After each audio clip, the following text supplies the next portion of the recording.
చెప్పు భాద్రపదం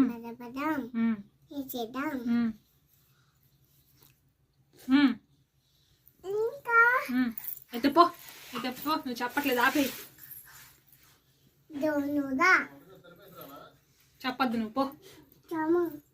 చైత్రం వైశాఖం చెప్పు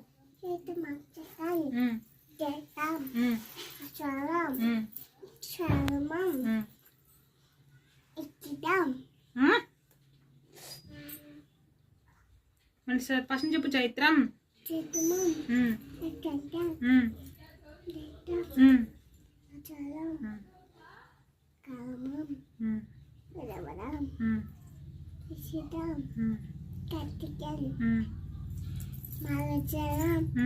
పుష్యం నాగం పంగుమం అదే